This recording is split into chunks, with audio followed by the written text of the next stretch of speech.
Hello, I'm Dr. Daniel Griffin. And I'm Dixon DePommier.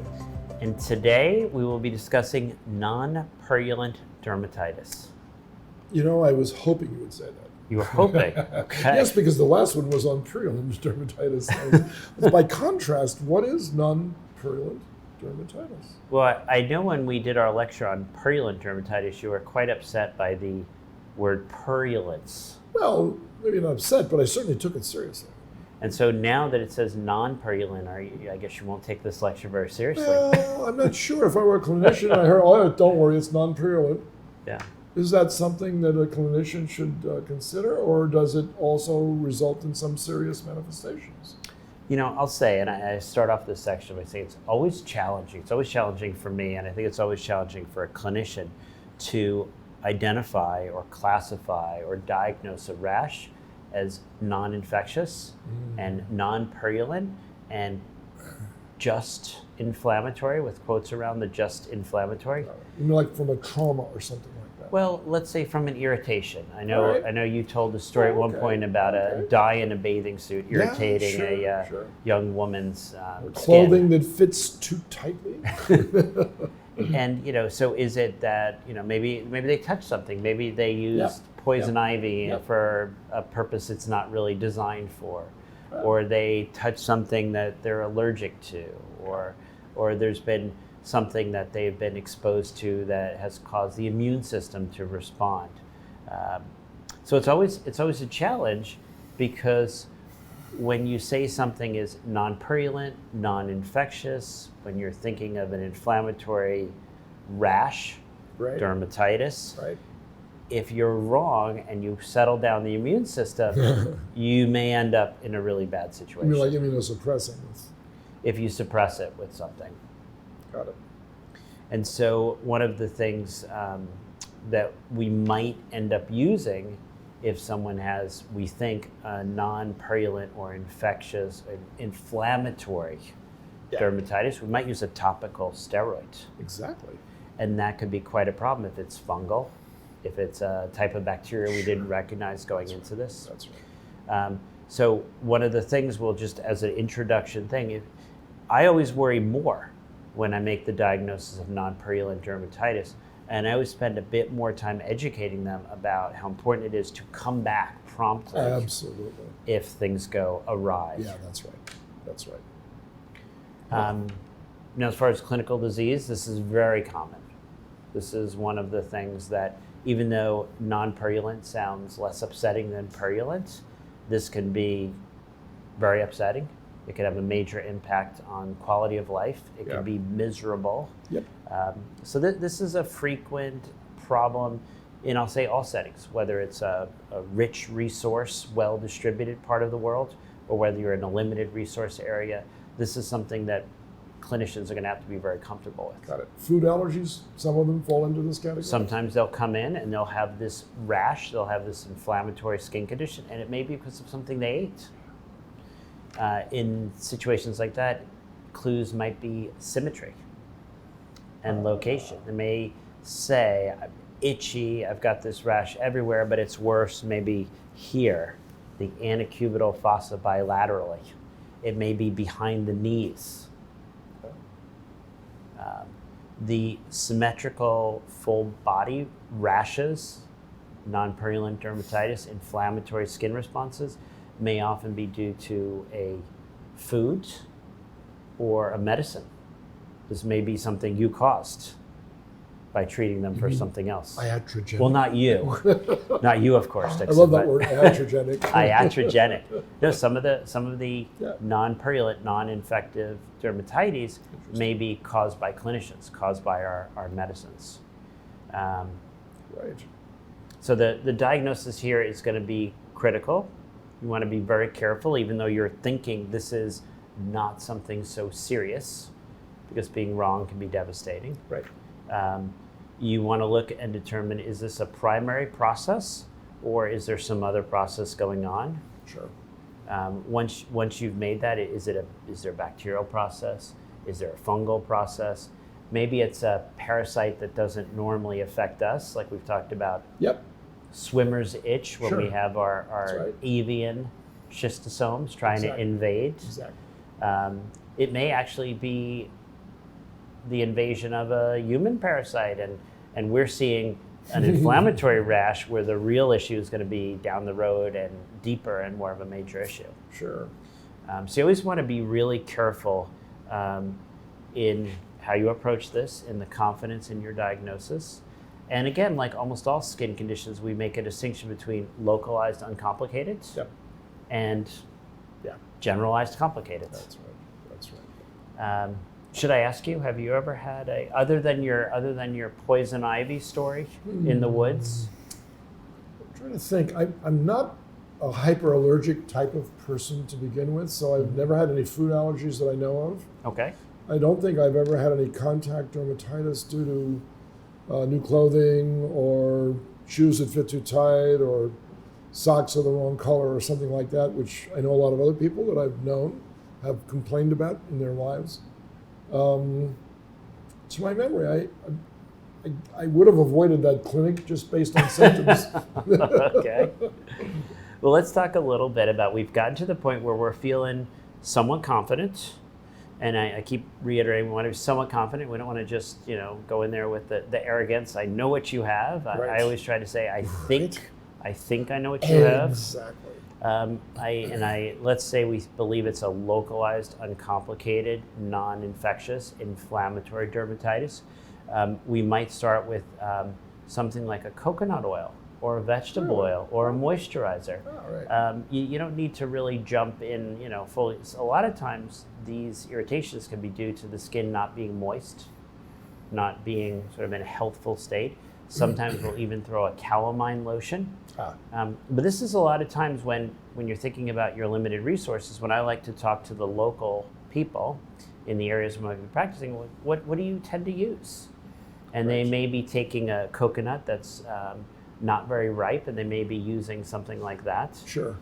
So it's always nice to know what are my local options before I start dipping into the resources maybe we've brought to an area. Exactly. Usually I recommend when we get to our next level where we're starting to use some of our low potency steroids is putting it on a small area and then seeing a test area, a small test area. Got it. Does it get better? And then if they say, oh, it got better, Right. then starting to treat a larger area. Very good. And then just as skin in general, keep the area Of course. healthy, keep it dry, don't scratch it, avoid irritating the area. Yeah. But then we run into the issue, what if it's more significant, really irritating, it's diffuse and driving them somewhat crazy?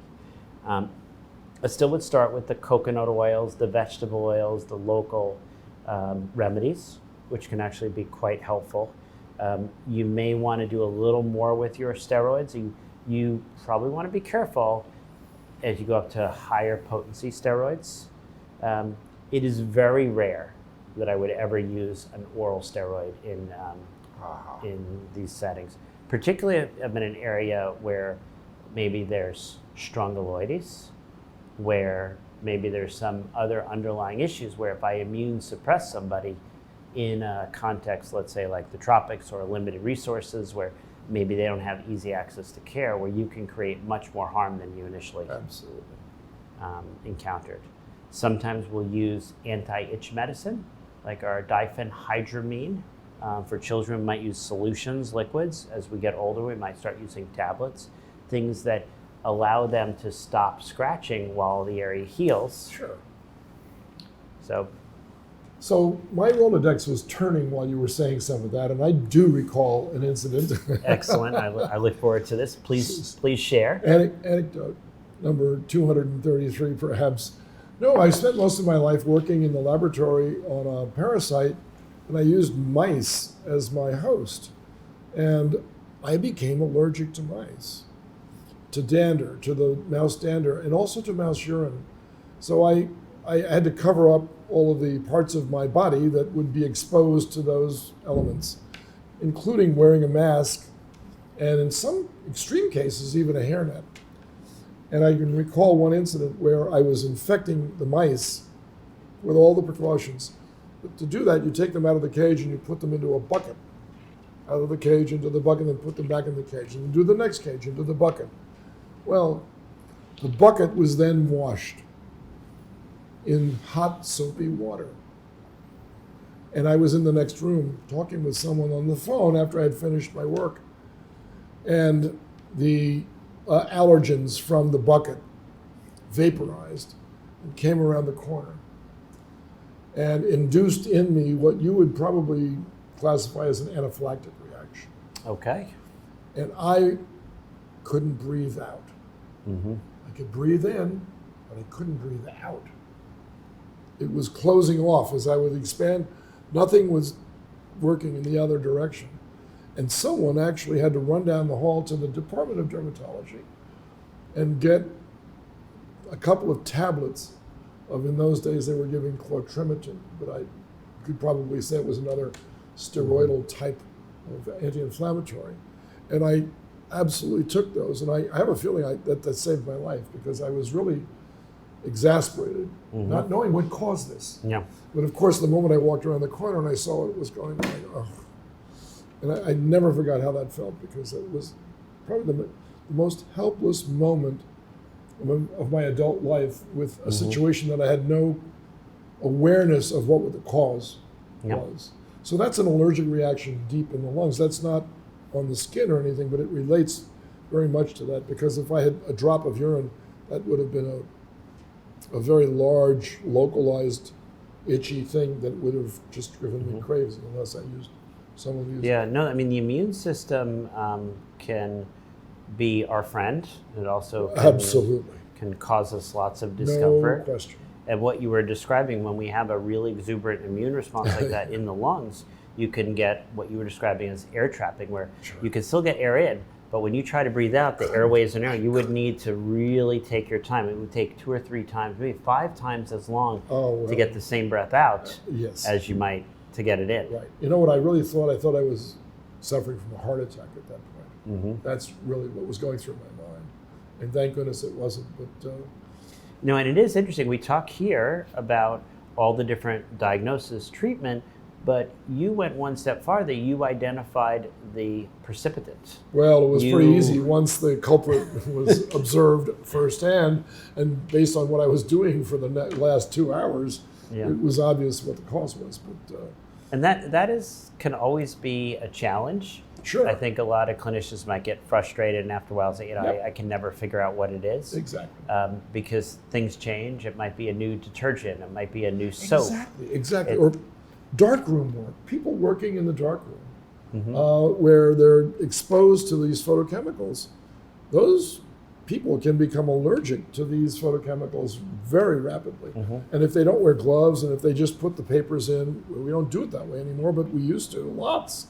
And I'm sure that a number of people came and, "Doc, my hands, look, the skin is just falling off. What's wrong with this?"